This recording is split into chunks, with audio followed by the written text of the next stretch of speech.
Let's make it a short one for this month, as I'm sure you've all got better things to do. So it's been a while since I listened to an audiobook in Italian, but I had about 5 hours left on my subscription allowance and so decided to try to find something that might fit that slot. And I did, this one, La figlia oscura by Elena Ferrante, narrated by Anna Bonaiuto. Now, let's be clear before we start, and before I say anything about this, I knew before going into it that this would not be my kind of book. I've avoided this author previously because I didn't think I would enjoy the books. And I was right. That is not the fault of the book, just of the kind of things I like. So this is basically the story of a woman who is divorced from her husband and her children have just flown the nest, literally, to go to Canada with their father. She decides to go on holiday on the beach on her own. She becomes somewhat obsessed with a large family group there at the same time and does something a little insane. She then spends the rest of her time contemplating and analysing her actions and her life. As I said, not my kind of book.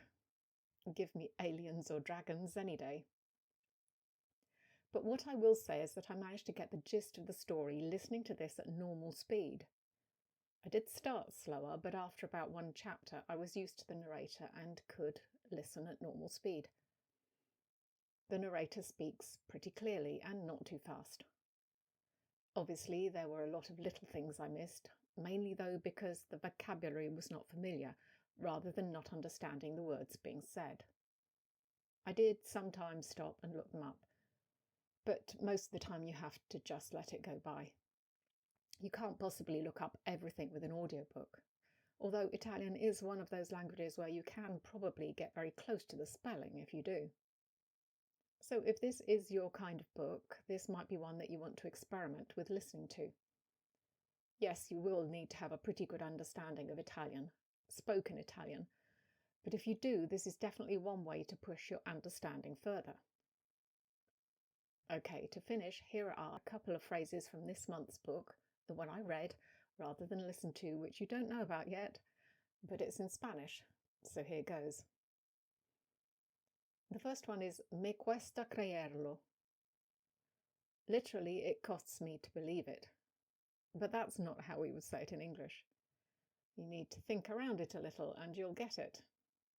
Yes, I find it hard to believe. The second one is Está al tanto de todo. Well, tanto is usually along the lines of so much. He is at so much of everything. Well, that ain't how English is spoke. You'd probably get it in context, but it's actually he's on top of everything. And that's me on top of everything, and wishing you happy holidays, because this is the only video I can really do that in without seeming out of place to people watching in 6 months.